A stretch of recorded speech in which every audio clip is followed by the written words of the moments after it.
আশরাফুল মাখলুকাত বানালেন।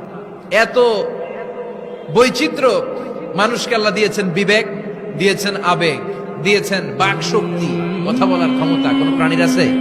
সুবহানাল্লাহ কইবেন না? বিবেক দিয়েছেন, আবেগ দিয়েছেন, বাক শক্তি দিয়েছেন, উপলব্ধি করবার মতো ক্ষমতা দিয়েছেন। আশরাফুল মাখলুকাত বানিয়েছেন এই মানুষকে। এই মানুষের মধ্যে আল্লাহ অনেক ক্যাপাসিটি দিয়েছেন। আবার আল্লাহ বললেন, ওয়া মিন আয়াতিহি খালকুস সামাওয়াতি ওয়াল আরদি ওয়া ইখতিলাফু আলসিনাতিকুম ওয়া আলওয়ানিকুম ইন্না ফী যালিকা লাআয়াতিন লিল আলিমিন।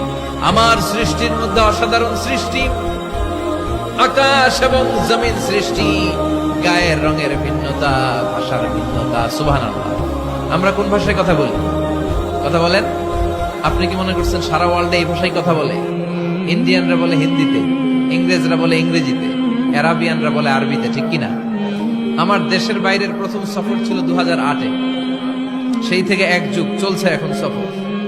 ওই সফর যে কত দরকার ছিল, ওই সফরের আগে এই গ্লোবাল ইসলামকে দেখার সুযোগ আমার হয়নি।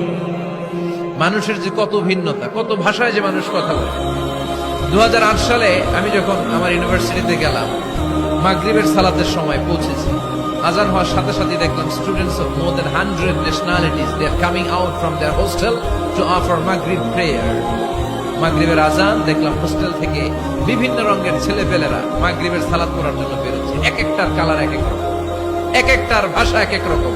আমরা বাংলায় বললে আরাবিয়ানরা বুঝে না, আরাবিয়ানরা আরবিতে বললে ইন্ডিয়ানরা বুঝে না, ইন্ডিয়ানরা হিন্দিতে বললে ইংরেজরা বুঝে না, চাইনিজরা মান্ডারিনে বললে কেউ বুঝে না। চিয়াং ফিয়াং চিয়াং, এগুলো হচ্ছে চাইনিজ ভাষা। ইয়াং শিয়াং দিয়ে যখন কথা বলে কেউ বুঝে না। প্রথম মাগরিবের সালাত পড়ে আমি প্রথম নিগ্রু মানুষ আবিষ্কার করলাম। এর আগে কোনোদিন কালো মানুষ দেখি নাই। সালাম ফিরে ডানে দেখি এক নিগ্রু, বায়ে দেখি আরেক নিগ্রু, সিকেরামান কাতিবিন। এই নিগ্রু দেখে আমি দিছি দৌড়। সবাইকে দৌড়ান কেন? আমি বললাম এরা কারা? আমারে বলা হলো এরা আপনার বন্ধু। এরা কি? এই কালো লোক নাকি আমার বন্ধু। বললো 5 বছর এই নিগ্রুদের সাথে আপনার থাকতে হবে। 100টারও বেশি দেশের ছাত্র আমরা একসাথে থেকেছি। কারো ভাষা কেউ বুঝে না, কারো গায়ের রঙের সাথে কারো গায়ের রঙের মিল নাই। চিল্লায় বলেন সুবহানাল্লাহ।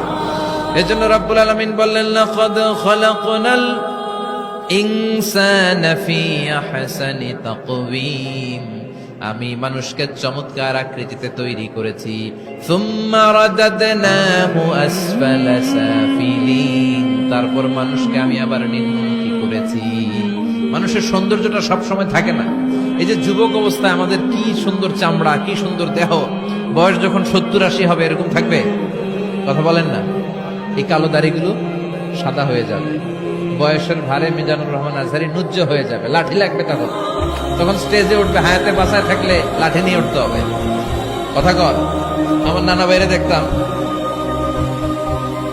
গাড়িতে একটা লাঠি রাখতো, মরহুম পীর সাহেব গোলাম সাদেক সাঈদী। গাড়িতে সবসময় লাঠি, এই লাঠি নিয়ে গাড়ি থেকে বেরোতো, লাঠি দিয়ে সিঁড়ি বেয়ে উঠতো, মাঝে মাঝে আমরা ধরেও উঠাতাম।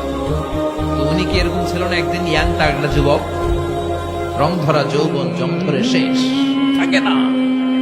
আসফালা সাফিলিন এর 2টা তাফসীর। একটা হচ্ছে ইলা আরজালিল উমর, সব সময় মানুষ যুবক থাকে না, একটা সময় তারে বৃদ্ধ বানিয়ে দেয় কে? আবার আল্লাহ বুঝালেন, মানুষ ভালো হলে অনেক ভালো হয়, খারাপ হলে অনেক খারাপ। মানুষ ভালো হলে ফেরেশতার চেয়ে ভালো, মানুষ খারাপ হলে পশুর চেয়েও খারাপ। কথা বলেন ঠিক কিনা? এক পশু আরেক পশুরে মারে না, এক পশু আরেক পশুরে হত্যা করে না, কিন্তু মানুষ মানুষের মারে কি মারে না? A lion never kills a lion, a dog never kills a dog, an elephant never kills an elephant. একটা হাতি একটা হাতিরে মারে না, কুকুর কুকুরে মারে না, কিন্তু মানুষ মানুষকে মারে কিনা?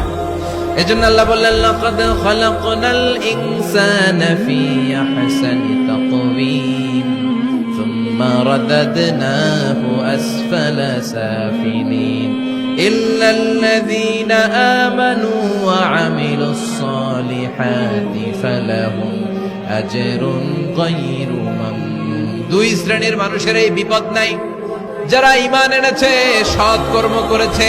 কার কথা? তবে ঈমানটা হতে হবে নির্ভেজাল। ওই ঈমানে শিরকের কোনো ছিটে ফোঁটা থাকতে পারবে? তাহলে ওই ঈমান আপনারে মুক্তি দিবে। চিল্লায় বলেন ঠিক কিনা?